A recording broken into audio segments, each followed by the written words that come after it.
I thought I knew what keeping the peace looked like after decades of marriage. But last Tuesday, Elaine set her fork down at our little adobe kitchen table and said, "Real calm. Daniel, it might be better if you skip Thanksgiving at the ranch this year. No yelling. No fight. Just a polite sentence that shut a door I didn't know could close." Elaine didn't raise her voice when she said it. That was the part that stuck with me. She sat across from me at our kitchen table, the same table we'd eaten at for years, and she kept her eyes on her plate, like the porcelain was more important than my face. "Daniel," she said, slow and careful, "you've been tense lately. Tense. Not angry. Not cruel. Not wrong. Tense. Like I was a faulty part they were worried might snap under pressure." I waited. I didn't fill the silence for her. Elaine always counted on me to do that. She pressed her napkin against her mouth, then set it down perfectly straight. "The kids are feeling it," she added. "They're tired. They just want this year to be easier. Easier." That was the word people use when they don't want to say what they really mean. It might be easier if you weren't there. I looked past her shoulder toward the hallway where our family calendar hung on the wall. Thanksgiving circled in red, a little ranch doodle next to it, like we were planning a vacation instead of a negotiation. "What exactly are they tired of?" I asked. Elaine finally glanced up, and I saw that expression she'd been wearing more and more over the last year. Patient. Strained. Like she was explaining something to a man who wouldn't learn. "You don't realize how you come across," she said. "You challenge everything. You correct people. I pay attention." I finished for her. She exhaled. Not a sigh. Not dramatic. Just air leaving her body like she was letting go of something she'd been holding too long. That's exactly what I mean. That night, Ethan called. My son doesn't call much unless there's a reason. He texts. He sends links. He sends 2-word updates like he's managing a project, not a family. "Hey, Dad," he said, "can we talk about the ranch for a minute?" The ranch. Not Mom. Not Thanksgiving. Not how I was doing. The ranch. He jumped right into it, like he'd rehearsed. "I've been looking at the numbers," Ethan said. "Property taxes, maintenance, insurance. It's not sustainable the way it's been." I'd heard that tone before, too. Confident. Clean. Businesslike. The tone of someone who believes the math is the whole story. "What are you proposing?" I asked. There was a pause, just long enough to tell me he'd been waiting for a fight. "We could sell the north parcel," he said. "Just that section. It's not even the heart of it. We optimize. We reinvest. Maybe we move things around and make the ranch work instead of dragging it along out of sentiment." Out of sentiment. That was how he said the thing my father built with his hands. That was how he said the place where my kids learned to ride, where Elaine and I sat on the porch during storms and believed we were still on the same team. I didn't shout. I didn't insult him. I asked a question. "And who asked you to look at the numbers?" Another pause. "Mom thinks it's time we're realistic," he said. There it was.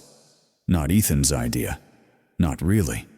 Elaine's fear, translated into Ethan's spreadsheets. "You're not coming for Thanksgiving," Ethan added, like an afterthought. Like it was already settled. "It's probably better that way. Less tension. We can talk after." After. As if I was a problem that could be postponed until the holiday was over. The next morning, Lily showed up at the house with a grocery bag in her arms, like she could soften a hard conversation with produce. She hugged Elaine first. Then she hugged me, quick and careful, like I might break. "I brought pie stuff," she said, "too bright. I figured Mom shouldn't do everything." Elaine took the bag and started unpacking it immediately. Busy hands, avoiding eyes. Lily hovered near the counter, twisting her ring, glancing between us like she was watching a storm on the horizon and praying it would turn. "Dad," she said quietly, "Ethan's just stressed. He's trying to be responsible." Responsible. That was the new word they used when someone took something from you politely. I leaned against the sink and watched my daughter work up the courage to say what she'd come to say. "You know how you can get," she continued. "You don't mean to. But you make people feel like they're being graded." Graded? I almost laughed at that, not because it was funny, but because it was familiar. I'd spent my whole life in systems where details mattered, where one mistake wasn't a personality quirk. It was a collapse, a flood, a dead crop, a ruined year. But at home, details were suddenly a personal flaw. "I'm not grading you," I told her. "I'm listening." Lily nodded like she understood, but her eyes said something else. Her eyes said, "Please don't make this harder." And that was when it hit me, clear as the desert sky when the wind finally stops.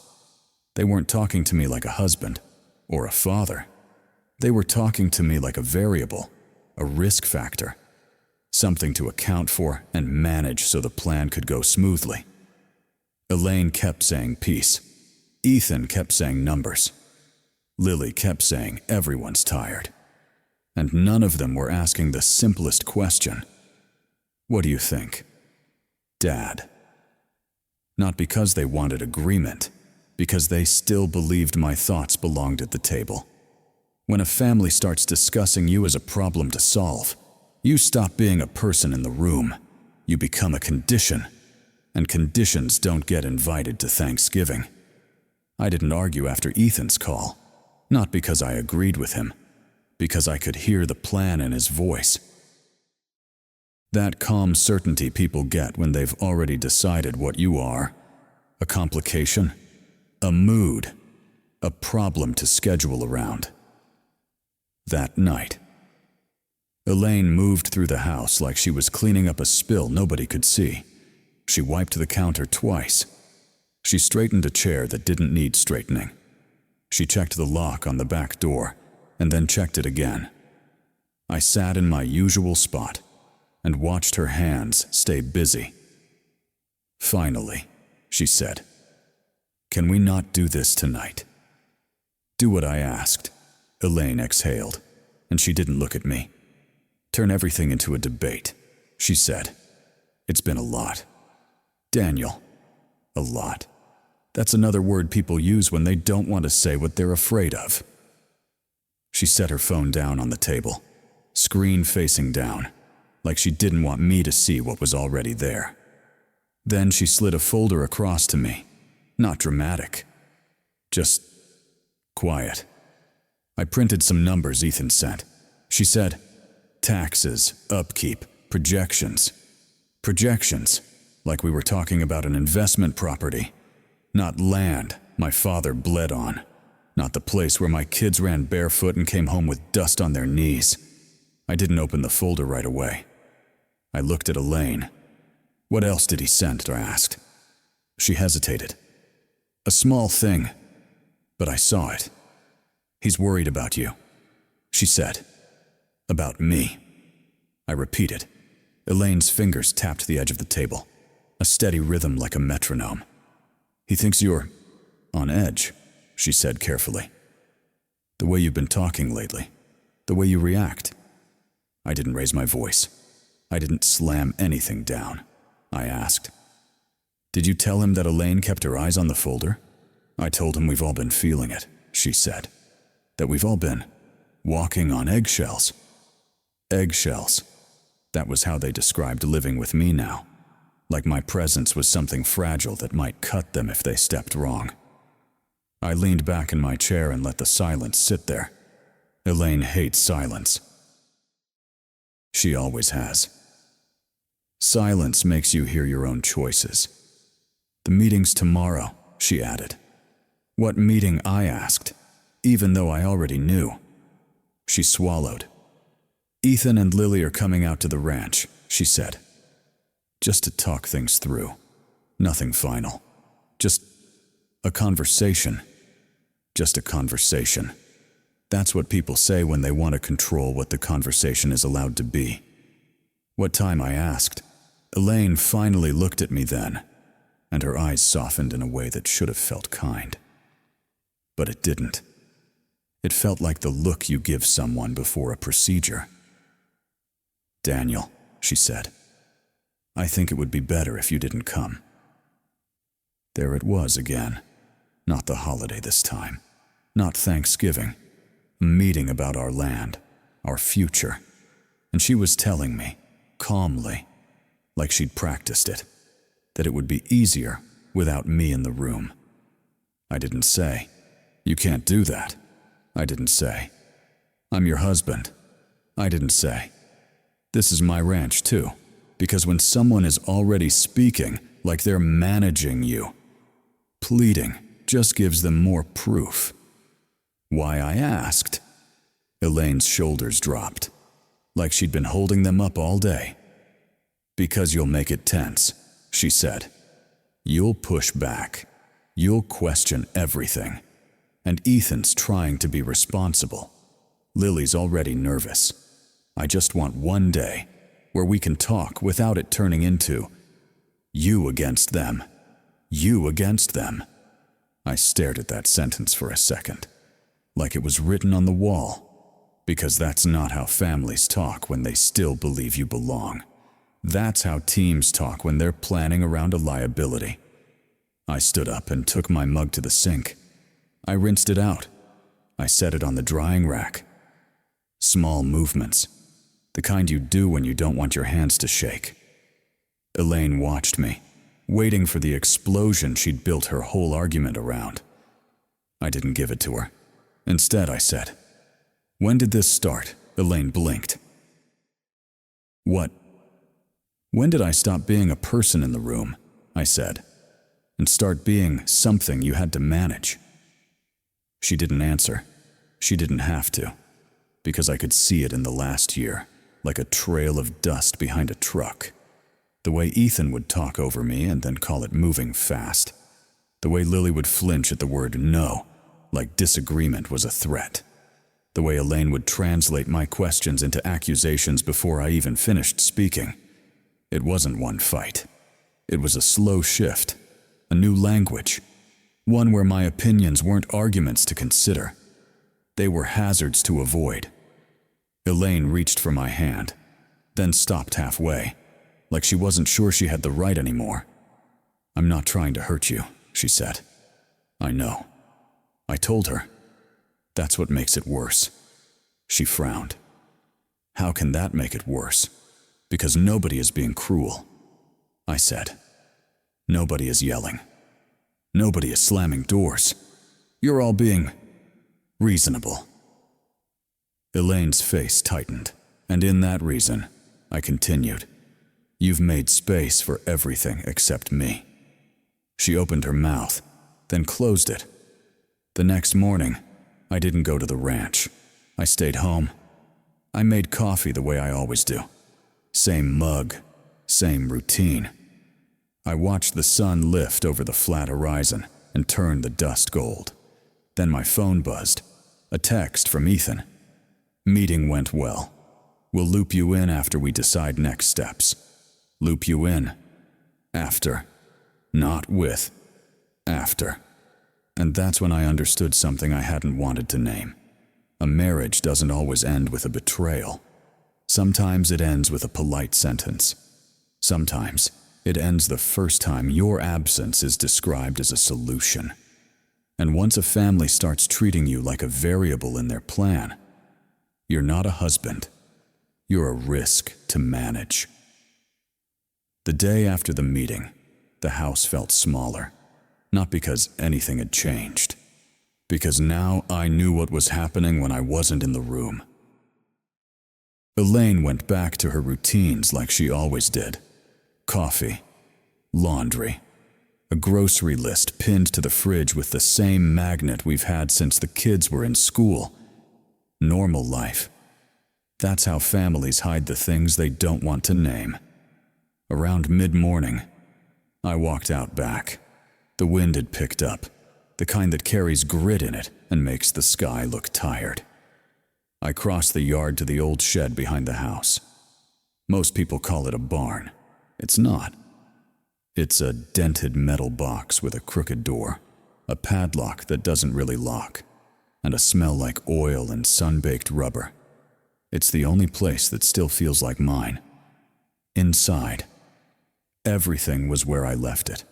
A workbench scarred with years of cuts, a stack of pump parts in a milk crate, lengths of PVC pipe leaning against the wall like tired soldiers, and my notebooks. 3 of them, black covers, dust in the creases. I didn't come out there to sulk. I came out there because I needed to be somewhere that didn't treat me like a problem. I flipped on the overhead light. It flickered twice before it stayed on. I sat down and opened the top notebook. The pages were filled with my handwriting measurements, diagrams, dates, little arrows that only make sense if you've stared at the same system for months. Water isn't romantic. It's not like in the movies where you cry in the rain and everything gets washed clean. Out here, water is math. Water is survival. Water is the difference between a ranch that lasts and a ranch that becomes a story people tell about how things used to be. Over the last year, we'd had longer dry stretches, hotter nights, lower pressure. The pump would groan in the mornings, like it was old and tired. Because it was. And every time I tried to talk about it at the table, I got the same looks. The polite ones, the tired ones. Dad, it's fine. Daniel, you worry too much. Let's not ruin dinner. So I stopped ruining dinner. I started working. Quietly. In this shed, it started simple. A pressure gauge here, a sensor there, a log of flow rates and usage patterns. I tracked when the pump ran, how long it ran, what it cost, what it produced. Then I started matching it to weather data, temperature, wind, humidity, soil moisture. I wasn't building an app to impress anybody. I was building a system to keep the ranch alive. A way to know, before the pump failed, that it was about to. A way to reduce waste when the heat spiked. A way to route water smarter, not harder. Most people think technology has to be flashy to count. Out here, the best technology is the kind you don't notice because nothing goes wrong. I had a small laptop on a shelf next to the toolbox. Not new, not fancy. I pulled it down and opened it. The screen lit up with a simple dashboard. No bright colors, no animations, just numbers and trends. Water usage by zone, energy draw, pump efficiency, projected strain. A warning threshold I'd set that would trigger before we hit the point of no return. I'd tested it on our own equipment, quietly, over months. It worked. Not perfectly. Nothing does. But it worked enough to matter. A soft beep sounded when I plugged in a sensor module. Green light, stable reading. I wrote it down in the notebook, the way I always do. Because data that isn't recorded is just a feeling. And feelings don't keep a ranch running. That's the thing about being difficult. Sometimes it's just another word for the only one willing to take the unglamorous stuff seriously. I heard the back door open. Elaine's voice drifted across the yard. Daniel. I didn't answer right away. Not out of spite. Out of habit. Because lately, every time I answered, it turned into a lesson about how I should be easier to be around. A minute later, I heard footsteps crunch on gravel. The shed door creaked, and Elaine stepped inside, squinting like the light bothered her. She took in the parts, the papers, the open notebook, and she frowned. You've been out here a lot, she said. Yes, I replied. She looked at the laptop screen for a second, then away, like she'd already decided it was too much effort to understand. What is all this? She asked. I could have explained. I could have walked her through it step by step, like I used to when the kids were little and wanted to know how things worked. But I've learned something in a long marriage. If someone is only asking because they feel guilty, explanations don't land. They bounce, and you end up feeling foolish for caring. So I kept it simple. It's for the ranch, I said. Elaine nodded slowly, not really hearing me. The kids are worried, she said instead. They think you're withdrawing. I almost smiled at that. Withdrawing, like I was fading away on purpose. I set the pen down and wiped my hands on a rag. Elaine, I said, when was the last time you asked what I was working on out here? She opened her mouth, then stopped. The silence answered for her. She glanced around again, and her eyes landed on a bundle of printed diagrams pinned to the wall with tape. Flow routes, load balancing, emergency shutoff logic. On the bottom corner, a neat row of dates, weeks of work, months. Elaine stared at it like she was seeing a stranger's handwriting in her own house. I didn't know, she said. No. I agreed. You didn't. She stepped closer, still cautious. Why didn't you tell me, she asked. And her voice had that familiar edge, half accusation, half confusion. I looked at her, really looked at her, and I chose the truth. Because you wouldn't have listened, I said. Elaine's face tightened. That's not fair. It's accurate, I replied. I didn't say it to hurt her. I said it the way you read a gauge. The needle is here. You can dislike it, but it doesn't change the reading. Elaine swallowed. You think I don't care about you, she said. I think you care. I answered. I just think you've gotten used to caring in ways that don't require you to take me seriously. Her eyes flicked back to the laptop screen, to the numbers, to the quiet proof that something was happening out here while the family held meetings without me. And for the first time in days, I felt the shape of what I'd been holding in my chest. Not anger, not even sadness. A kind of calm, the kind you get when you stop trying to convince people you're worth listening to, and you start building the thing that will outlast the conversation. The first time I got called stubborn about the ranch, it was over something small. A new irrigation timer. Ethan wanted a smart controller. Subscription-based, cloud dashboard, alerts on his phone. He said it like it was obvious. This is how people do it now. Dad, I asked one question. What happens when the signal drops out during a windstorm? He rolled his eyes. Lily smiled like she was trying to keep the room warm. Elaine said, Daniel, please, please.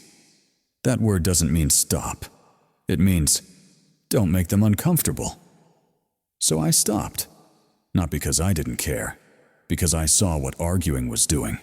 Every time I pushed back, the story got simpler for them. Dad's difficult. Dad doesn't get it. Dad's stuck in the past. And once a family picks a story like that, facts don't change it. Facts just irritate them. There were other times when I told Ethan the pump was drawing more power than it should. He said I was overthinking. When I suggested we map water use by zone instead of watering on habit, Elaine said it sounded controlling. When I asked why we were talking about selling land before we even understood what the land could produce with the right system, Lily said, "Can we not fight?" And that's when I realized something I didn't want to realize. We weren't having conversations anymore. We were having performances. They wanted me to play the role of the agreeable father, the quiet husband, the man who nods and smiles and says, "Whatever you think is best." But I'm not built that way. I've never been. So at first, I tried to win. I tried to argue clean. calm, logical. I brought up drought cycles. I showed them utility bills. I pointed to the cracks in the old lines behind the corral. And it didn't matter, because it wasn't about water. It was about rank. In that house, Ethan could talk big and call it leadership. Elaine could smooth things over and call it peace. Lily could avoid conflict and call it kindness. And when I spoke up, it was tension. That's when I stopped debating. Not dramatically, not with a speech. I just changed the battlefield. There's a common misunderstanding. People think the quiet one has nothing to say. Most of the time, it's the opposite. In a lot of families, the person who talks the most isn't the wisest. They're just the one who's never had to pay for taking up space. They throw labels around. They decide what's true. They move the room with their tone, and everyone else adjusts. I learned something over the years. If you're not in a position to be listened to, explaining doesn't make you stronger. It makes you look like you're pleading for permission. Psychologists call it a power imbalance. I didn't need the term to know the feeling.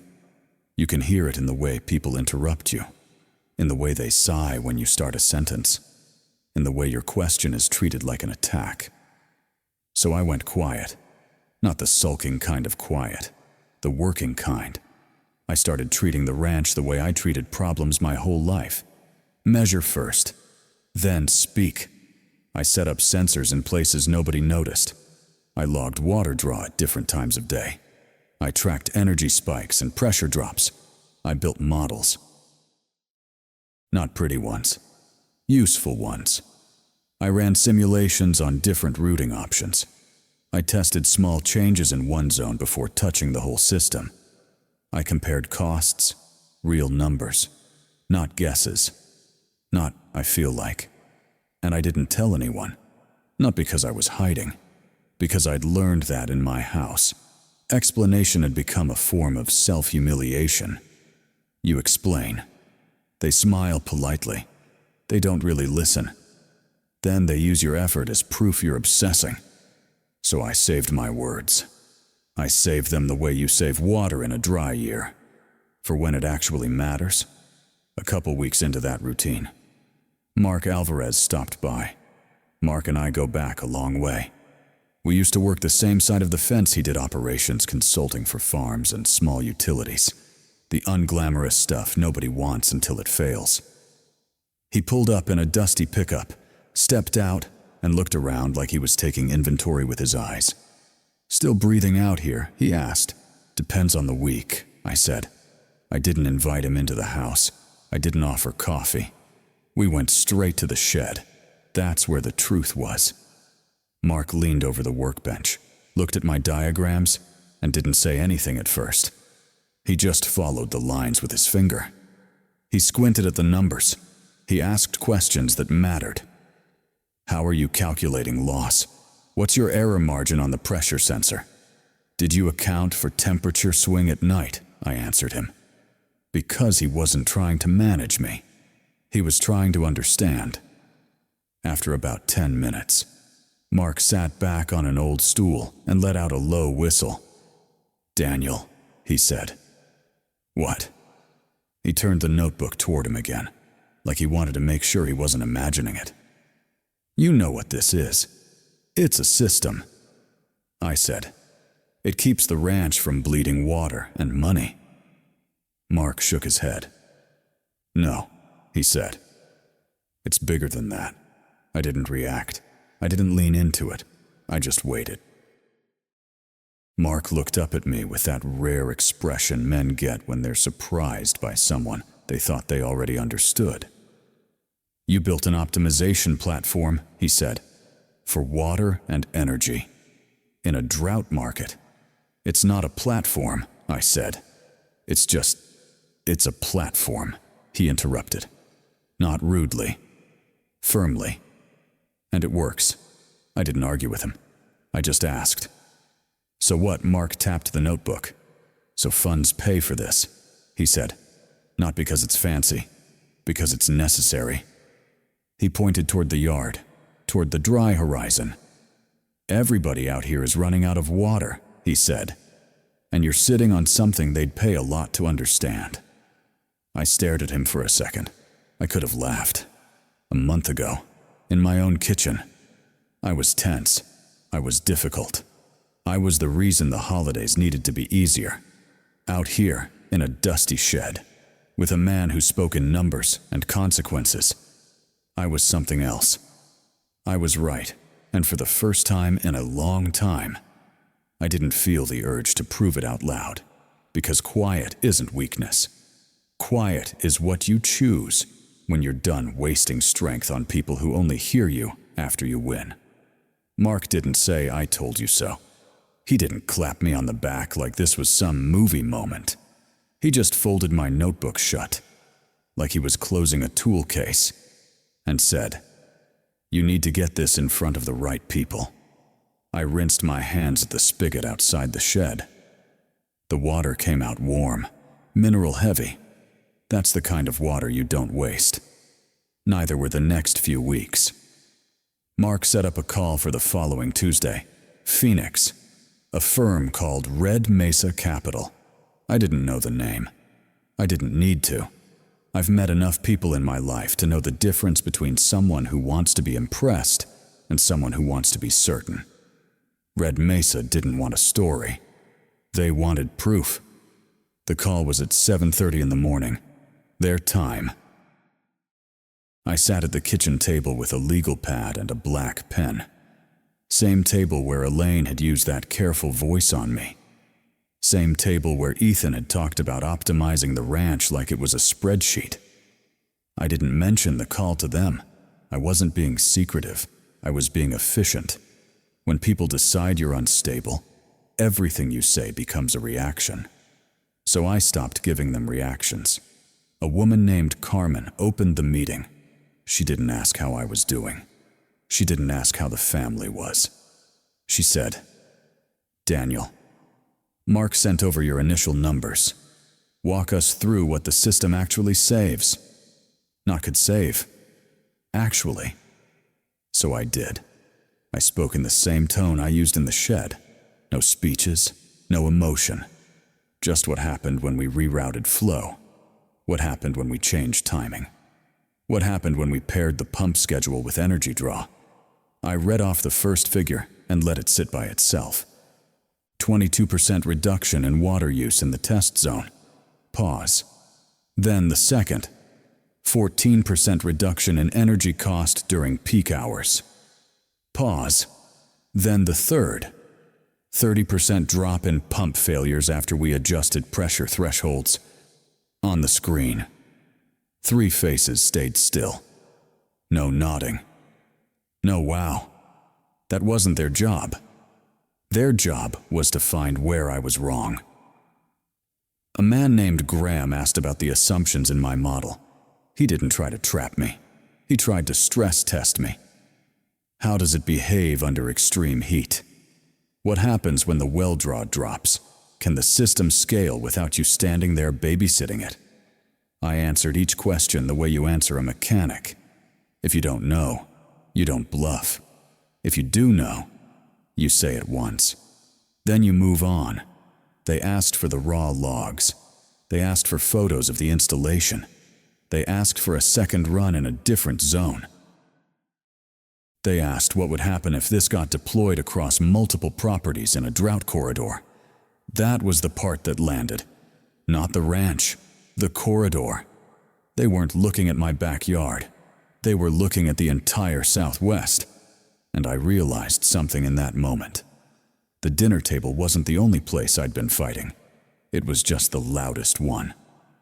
2 days later, Carmen emailed a short list, 3 items.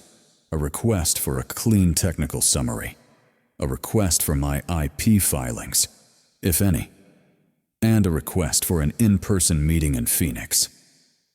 I stared at that email for a long time, not because I was overwhelmed, because I understood what it meant. In my house, I was hard to be around. In Phoenix, I was a solution. Mark drove down with me the next week. We left before sunrise. The highway was empty and flat, and the sky looked like brushed steel. Mark talked a little. Then he let the silence do its job. That's what he's always been good at.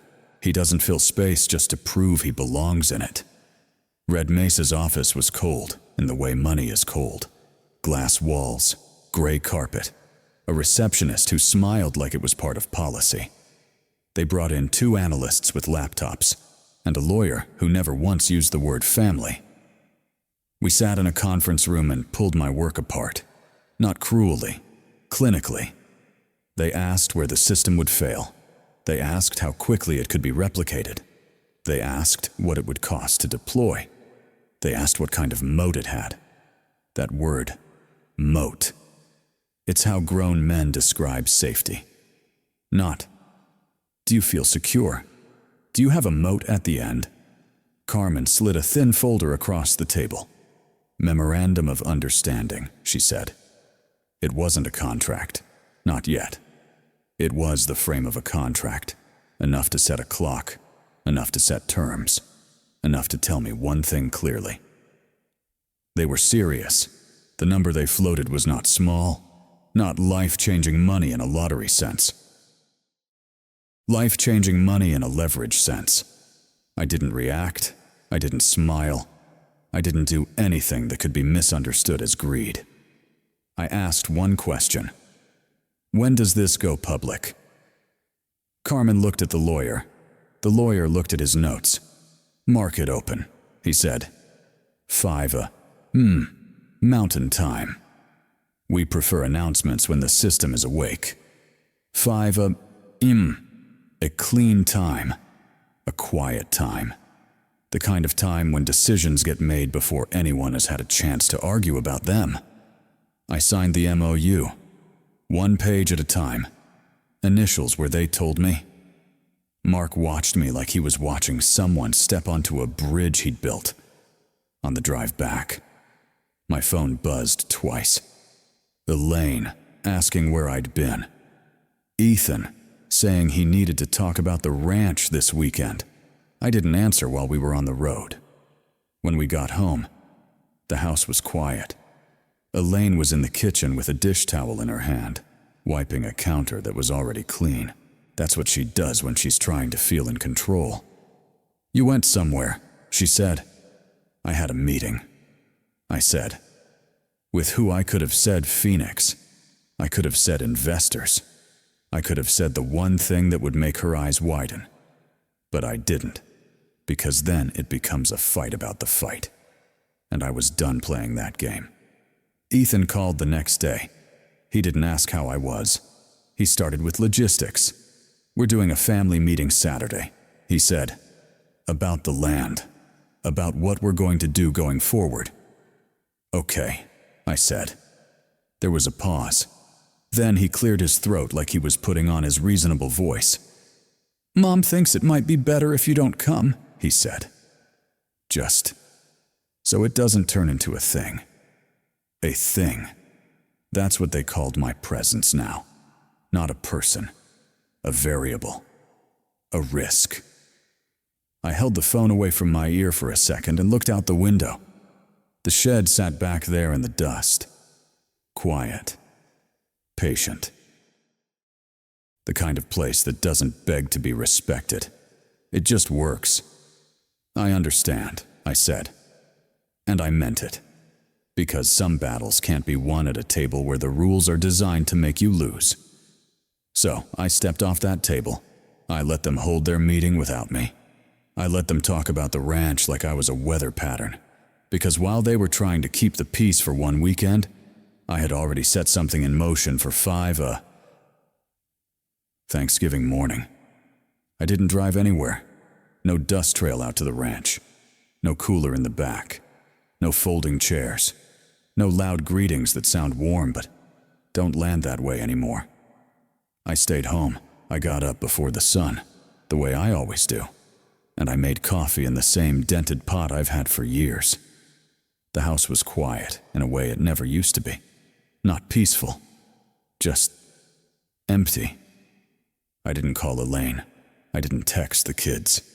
Because the last time I tried to talk it out, It turned into a discussion about my tone, not what I was saying. My tone. So I let the silence keep its shape. Outside. The wind picked up and pushed sand along the porch like it was sweeping the place clean. I checked the pump readings in the shed, changed a filter, tightened a coupling, little things that still respond when you touch them. Then I came back inside, washed my hands, and started cooking. Nothing dramatic. A small turkey breast, potatoes, green beans in a pan with a little garlic. The kind of meal you make when you're not trying to prove anything. The kind of meal you make because habits are the last thing that leave you. I set one plate on the table, one fork, one glass. I sat down, and I ate slowly. Not because I was savoring it, because there was no one to keep up with. No conversations to nod at. No jokes to pretend you didn't hear the sharp edge in. I listened to the refrigerator hum. I listened to the clock tick. I watched the steam lift off the food and disappear like it had somewhere better to go. When I finished, I rinsed the plate and left it in the rack. I didn't turn on a football game. I didn't distract myself. I just walked out to the back door and looked at the shed. That shed used to be where I went to get work done. Now it was where I went to remember I still existed. That afternoon, my phone stayed quiet. No happy Thanksgiving. Dad, no photo from Lily. No quick call from Ethan, even if it was just to check a box. And I told myself I wasn't surprised. But your body doesn't care what your mind tells itself. Your body still notices when you've been removed from the rhythm. That night, I went to bed early. Not sad, not angry. Just tired in a way sleep doesn't fix. I set my phone on the nightstand, face down. I didn't need to see it light up and then go dark again. My alarm was for 4:45, because I had promised Red Mesa I would be awake, because I had promised myself I wouldn't miss the moment I'd been building toward for months. At 4:45 I got up. I brushed my teeth. I poured coffee. Same pot. Same mug. The world outside was black and still, like it was holding its breath. I sat at the kitchen table in my work shirt, sleeves rolled up, and I opened my laptop. One email thread. One timestamp. Everything ready. Red Mesa had already drafted the documents. They didn't ask for permission from my family. They didn't ask for their blessing. They asked for mine. On the screen, I watched the clock crawl toward 5-0. Not fast, not slow, just inevitable. At 4:59, I placed my hand on the mouse. At 5-0 on the dot, the email went out. Not to one person, to everyone. Red Mesa's legal team, their partners, their operations lead. And the addresses I'd added last. Elaine, Ethan, Lily. One click. That was it. The house didn't shake. There was no music swell, no speech. Just a sent confirmation and a line of text that suddenly couldn't be unsaid. The agreement wasn't fluffy. It wasn't a maybe. It stated exactly what I'd been working on. A water and energy management system built for drought conditions. Licensed. Transferred. With my continued involvement in operations. And then the number. On its own line. Because numbers carry weight when people stop pretending you're invisible. $8,500. I stared at it for a moment after it left my screen. Like it wasn't mine yet. Like it belonged to someone else's life. Then I closed the laptop. Not out of fear. Out of control. Because I didn't want to sit there refreshing my inbox like a teenager waiting for a reply. I stood up, rinsed my mug, and set it in the sink. I walked to the back door and stepped outside. The air was cold enough to sting. The sky was still dark. And for the first time in a long time, the quiet didn't feel like punishment. It felt like space. My phone started buzzing before I made it back inside. One vibration, then another. then a third, back to back, like someone had turned on a faucet. Ethan. I watched it ring out. Ethan again. Then Lily. Then Elaine. I didn't pick up. I didn't decline. I just let the phone lie there on the table, vibrating like a nervous animal, because I knew what was happening on the other end. I could picture it without trying. Ethan checking his email with that half-bored expression he always wears when he thinks he's about to manage something. Then the shift in his face when he sees the number. Lily reading the subject line twice, because she's the kind of person who hopes she misunderstood. Elaine standing in a kitchen that isn't mine, trying to hold herself steady with one hand on the counter. And suddenly, I wasn't a variable. I wasn't a risk. I was a fact. I sat down at the table. I placed both hands flat on the wood, and I waited. Not to punish them. Not to make a point. To keep the moment from turning into noise. Because I knew if I answered right then, it would become a fight about why I did it. Why I didn't tell them sooner. Why I didn't include them. And I didn't want to talk about that at 5 a.m. Not when the only reason they were calling was because a number finally forced them to look. The phone buzzed again. Elaine this time. I let it ring. Then I picked it up, turned it over, and placed it back down gently. Like you do with something fragile. Because control isn't yelling. Control is deciding when you speak. And at that moment, I wasn't ready to let them turn my work into a family argument. So I stayed silent. And in that silence, for the first time in months, I felt like I was the one holding the wheel. By the time the sun came up, my phone was already warm from ringing. I didn't answer the first 10 calls. I let the house stay quiet. I let my own breathing stay steady, because I knew what those calls meant. They weren't checking on me. They were reacting to a number. Around 8, I finally picked up when Lily called again. Her voice was small. "Dad, are you okay?" I looked at the sink, the coffee mug, the paper towel roll I kept meaning to replace. "I'm fine," I said.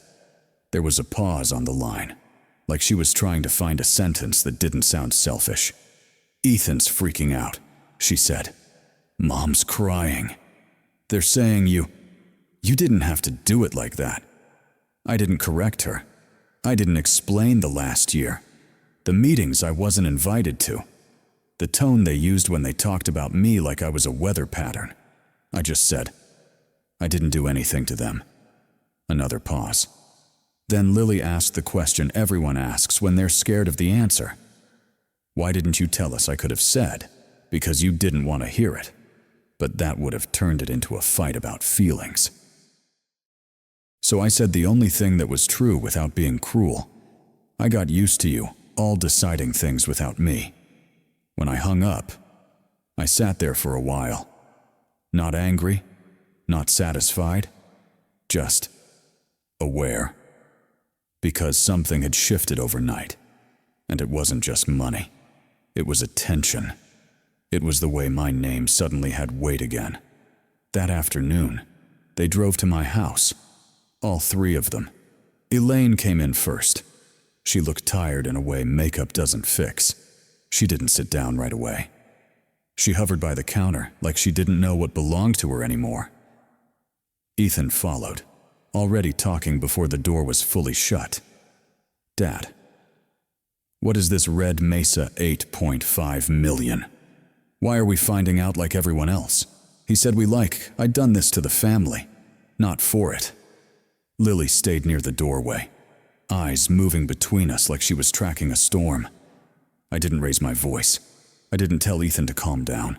I poured coffee into 3 mugs like it was a normal Saturday. It made them quiet for a second. Elaine finally spoke. "Daniel, we were worried about you." There it was. The cleanest sentence in the world. The kind of sentence that sounds loving until you hear what it's built on. Worried about you. Not missing you. Not needing you. Worried. Like I was a problem that might get worse if they didn't manage it. Ethan leaned forward. You can't just sign something like that without talking to us. You know the ranch it's all tied together. We were trying to make smart decisions. Smart. That word, it was always smart when he said it, and always stubborn when I did. I set my mug down. I didn't smile. I didn't frown. I just looked at him. You mean the decisions you were making without me? He opened his mouth, then closed it. Elaine's eyes flicked toward Lily, like she was silently asking for help. Lily swallowed. Dad, Mom said you've been tense. That you've been making everything hard. Hard. Different word. Same label. Difficult. Tense. Hard. It all meant the same thing. It meant, you're not convenient. I nodded once. Okay, I said. And Ethan jumped on that like it was an invitation. Okay. So, let's fix it. Let's talk about how we move forward. Red Mesa. What do they want? Are they taking over? Are they buying the land? What's the plan? There it was again. Not. Dad, are you hurt? Not, Dad, we messed up. Just logistics. Because now there was something to manage. Now I was useful. I watched his face as he talked. The confidence, the urgency. The way he was trying to get ahead of the situation like it was a fire spreading. And I realized something that made my stomach feel cold. Last week, if I'd said, we should rethink how we use water out there, they would have rolled their eyes. If I'd said, we're bleeding money in the dry months, they would have said I was being negative. If I'd said, I've built something that could change everything, they would have asked why I was obsessing again. But now the same words would be called strategy. Now the same mind would be called experience. And that's when the bitter truth landed clean. Money didn't make me valuable. Money just made it expensive to ignore me. I looked at Elaine, then Ethan, then Lily, and I said it calmly. Because calm is the only way you can say something sharp without it becoming a weapon. I don't think money made me worth listening to. Elaine's mouth tightened. Ethan shifted in his chair. Lily's eyes dropped to the floor. I continued. Money just does one simple thing. It forces people who've been pretending not to see you. To look. Ethan started to speak, but I lifted a hand slightly. Not aggressive. Just enough. Before there was $8.5 million, I said. When I offered an opinion, it was, you're being difficult. I let that sentence sit. Because it was true. After $8.5 million, I said, that same opinion becomes, Dad has a point. I didn't say it with pride. I said it like someone reading a weather report. Not because the weather is personal, because it's real. Ethan's jaw worked. Dad, that's not fair, isn't it? I asked, quietly, and he had no clean answer. Elaine stepped in, voice softer. We do respect you. I nodded again. I'm not saying you don't, I said. I'm saying you didn't have to wait for a number to remember it. That hit harder than yelling ever could, because it wasn't an accusation. It was grief, stated plainly. Lily finally spoke, barely above a whisper. We didn't realize. I looked at her. I know, I said. That's the problem. Another silence, the kind where people start hearing their own choices. I leaned back in my chair. I'm not happy about this, I said. I'm not sitting here thinking. Got you. Elaine's eyes glistened. Ethan stared at his hands. I'm sad, I said. Because you had years, decades. You didn't need a contract. You didn't need an email at 5 a.m. I paused. Then I said the part I knew would stick. The thing that changed overnight wasn't my value. I tapped the table once, gently, It was your willingness to admit it was there. And in that moment, nobody argued, because deep down, they could feel it too. That what they'd called peace was really just my silence. And what they were calling respect now was a reaction, not a habit. Not yet. But at least the pretending was over. And sometimes, that's the first honest thing a family does in years. Elaine came back the next evening, alone. No Ethan, no Lily, just her truck in the driveway, and a knock that didn't sound like it was asking permission, but sounded like it was afraid of the answer. When I opened the door, she was already crying, not loud, just quiet tears that kept moving even while she tried to hold her face steady. "I don't understand," she said. "Why didn't you tell me sooner?" She stepped inside like she'd done it 1,000 times. But she didn't take her shoes off. She didn't hang her jacket.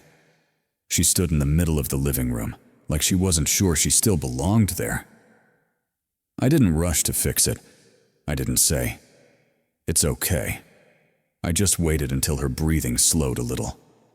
Then I asked her something I hadn't said out loud in years. "When would you have listened?" She blinked at me, like the question was unfair, like I was changing the topic. But it was the topic. Elaine wiped her cheek with the back of her hand and shook her head. "That's not, Daniel. That's not what I mean." I nodded. "I know what you mean." I said, "You mean why I didn't warn you before it happened." She looked down at the floor. "I mean why you didn't let me be on your side." That hit, because it was honest. She wanted to be the good person in the story.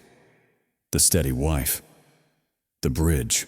But bridges don't work when one side keeps moving the river. Elaine sat on the edge of the couch, hands clasped so tight her knuckles went pale. "I feel like I've been living with a stranger," she said. "Like you had a whole other life and I didn't even know." I sat in the chair across from her. Not too close. Not far. The way you sit with someone when you don't want the moment to turn into comfort that erases the lesson. "I didn't have another life," I said. "I had the same one. You just stopped coming into parts of it." She opened her mouth, then closed it again, because she knew what I meant. The shop, the notes, the late nights, the way she'd started saying, "Not now, Daniel." The way she'd started translating me to the kids like I was a language they didn't have time to learn. "I didn't do this to punish you," I said. "I did it because the pattern wasn't going to change on its own." Elaine's shoulders shook once, like she was trying to hold back a sob and failing. "I thought I was keeping the peace," she whispered. That word again. Peace. The kind of peace that only exists when one person keeps swallowing their own presence.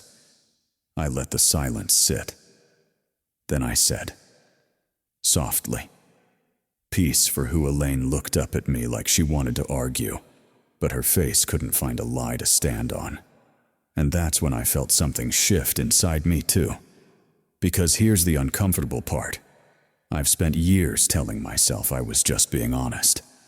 That I was the only one in the room willing to say the hard thing. But sitting across from her, watching her come apart, I had to ask myself something I didn't want to ask. Was I being straightforward, or was I just trying to be right? That line is thin, so thin you don't notice when you cross it. You tell yourself you're speaking truth, but you're not leaving space for anyone else to have a different truth. You tell yourself you're setting standards, but you're not listening to the cost. And the worst part is, the world rewards either extreme. If you're loud enough, people call you a leader. If you're quiet enough, people call you mature. But both can be selfish. Both can be a way to control a room.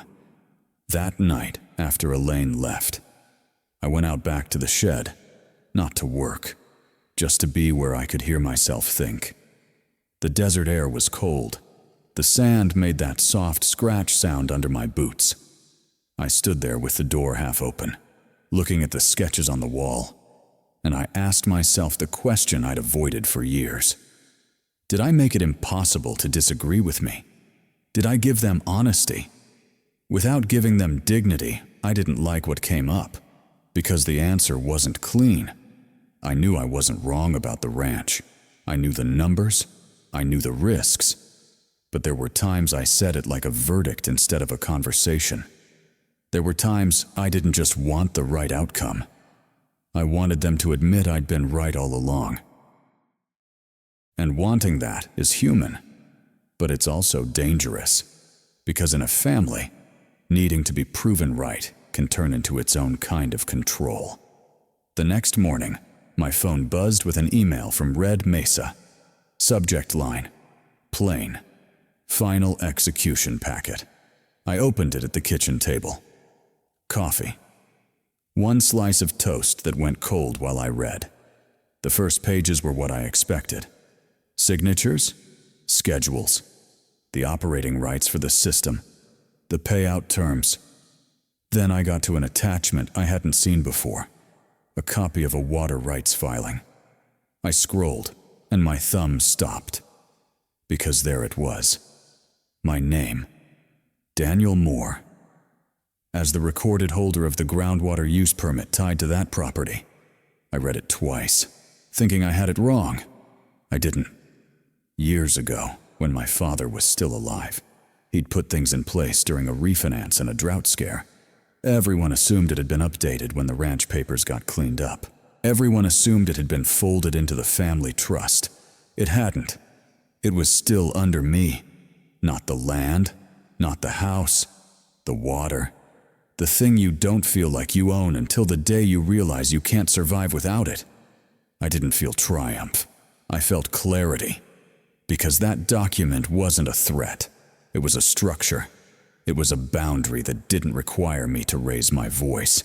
It meant something simple. The future of that ranch could not be decided in a room I wasn't allowed to sit in. Not anymore. I forwarded the packet to my attorney. Then I sat there, hands flat on the table, listening to the refrigerator hum. And I understood the real lesson they didn't teach you when you were young. Respect that depends on someone feeling sorry for you is temporary. Respect that depends on you yelling for it is fragile. The only respect that lasts is the kind built into the way decisions get made. So nobody gets to manage you out of the family when you're inconvenient. So your presence isn't optional. Not because you're richer, not because you're louder, but because the structure finally reflects the truth. That you were never a problem to handle. You were a person. 2 days later, I didn't call a family meeting. I sent an email. Subject line, 1 sentence. Ranch decisions attendance required. No blame in it. No speeches. Just a time, a place, and the names of who needed to be there. Elaine showed up first. She looked like she hadn't slept. Ethan came in 10 minutes late, phone in his hand like he was still half in another world. He didn't look at me right away. Lily walked in behind him, quiet, eyes moving between all of us like she was counting exits. I had the kitchen table cleared. No plates, no decorations, just a legal pad, a folder, and a pen for each of them. It looked less like a family talk, and more like something you'd do at a bank. That was the point, because every time we tried to do this like a family, it turned into emotion. And emotion was the place I kept getting removed from. Ethan pulled out a chair and sat down hard. "So," he said, forcing a laugh that didn't land, "is this your victory lap?" I didn't react. I opened the folder. I slid one paper toward him. "Read that," I said. He glanced down, then up. "What is it?" "It's the operating agreement Red Mesa signed," I said, "and the part that involves this property." Lily leaned forward. Elaine didn't.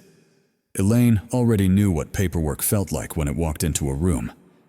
Ethan scanned the first page, confident. Then he got quieter. His eyes moved slower. His thumb stopped tapping his phone. I let him read. I'd learned something over the years. If you want people to hear you, don't compete with their defenses.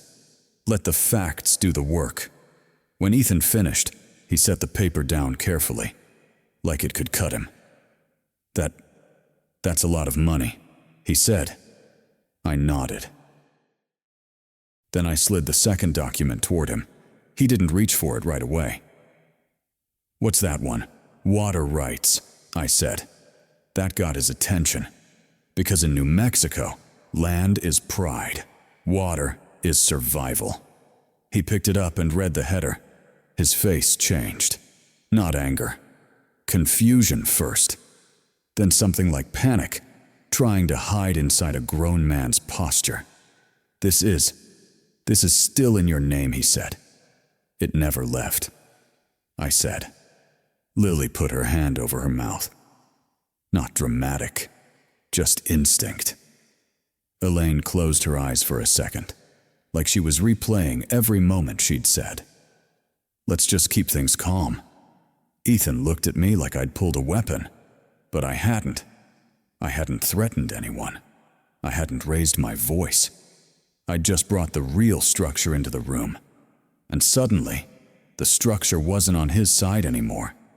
So what are you saying, Ethan asked? That you're going to... What, to stop us from selling? I leaned back in my chair. Not to intimidate him, to give space. I'm saying we're not doing this the old way. I said.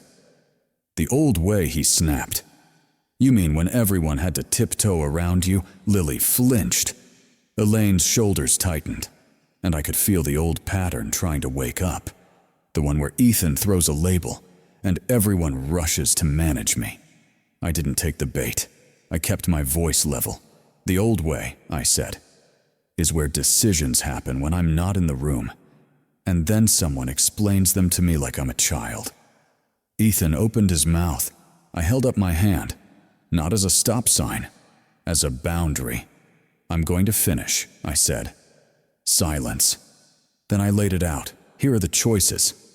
I said. 1. You sell any part of this ranch. You do it with everyone present, documented, with legal counsel, and with signatures. 2.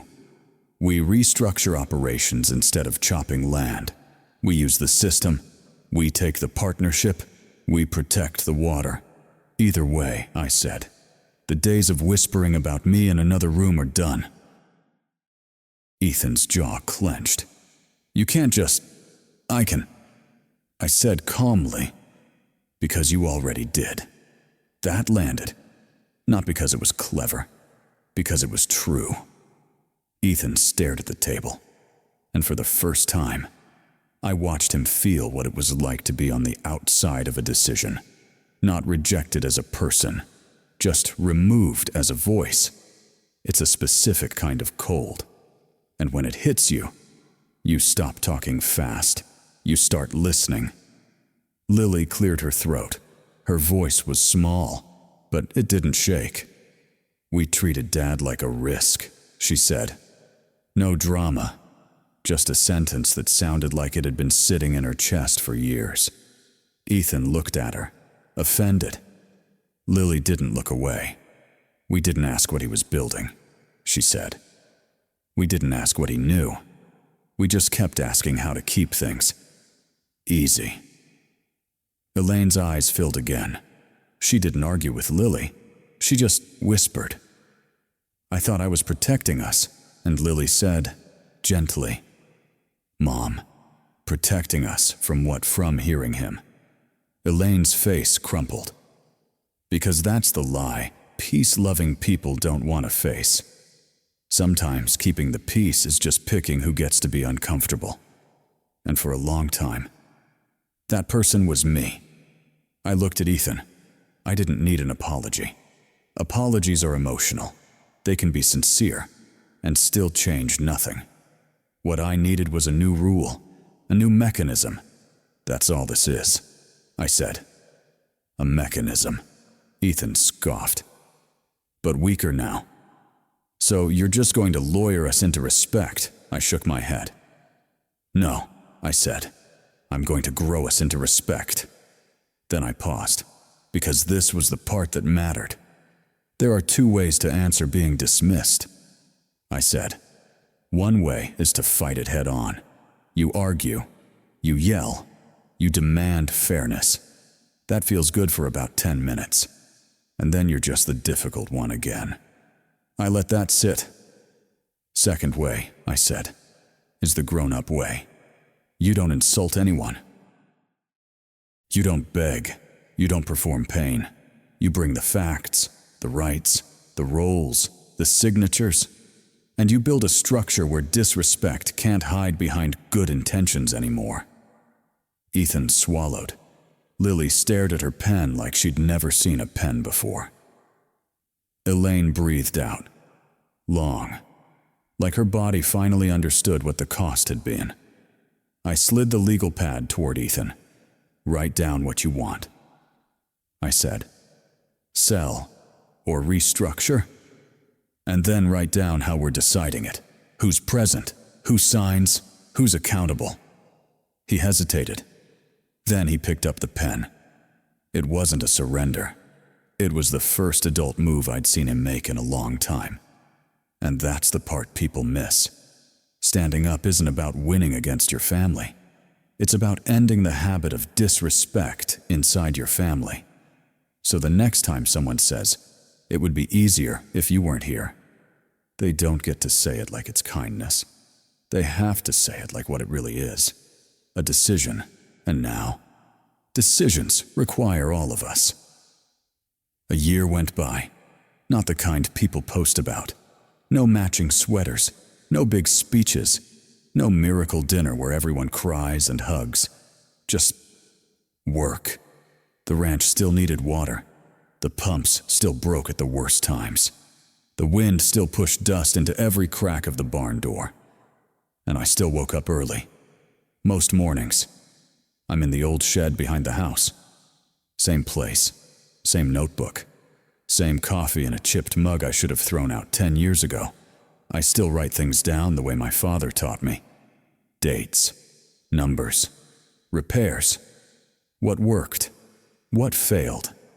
The difference is, when I walk back into the house now, no one looks at me like I'm a problem that needs managing. They look up. They wait. Ethan changed first. And it wasn't dramatic. He started asking before he decided. Not because he suddenly became humble. Because he learned what it costs when you don't. He still has opinions. He still pushes. He's still my son. But now, when we talk about the ranch, he brings a question instead of a conclusion. Lily became the steady one. Not the peacemaker. The honest one. If something feels off, she says it early. Not loud, not cruel, just clear. She's the reason little resentments don't get a whole season to grow roots. Elaine stopped hiding behind keeping the peace. That was the hardest part for her, because she thought peace meant silence. Now she understands silence is only peaceful for the person holding the power. Some nights, she still looks at me like she's seeing the last 20 years from a different angle. She doesn't apologize every day. She doesn't have to. She shows up differently. That's what matters. We're not perfect. We still snap at each other sometimes. We still leave dishes in the sink. We still have mornings where nobody feels like talking. But when decisions get made, they get made with all of us in the room. Names on paper. Responsibilities assigned. No whispers. No side meetings. No polite explanations about why it's better if I'm not there. And here's the part I didn't expect. I didn't become a different man. I didn't soften into someone else to be easier. I didn't turn into a saint. I just stopped letting respect be optional. That's it. That was the whole change. So if you're listening to this, and it hits a little too close, let me ask you something. In your own life, Is your peace built on boundaries, or is it built on your absence?